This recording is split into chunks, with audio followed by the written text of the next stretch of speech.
السلام عليكم ورحمة الله وبركاته. إن الحمد لله نحمده ونستعينه ونستغفره ونعوذ بالله من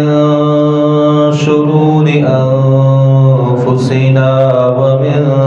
سيئات أعمالنا. من يهده الله فلا مضل له ومن يضلل فلا هادي له. وأشهد أن لا إله إلا الله وحده لا شريك له. وأشهد أن محمدًا عبده ورسوله. يا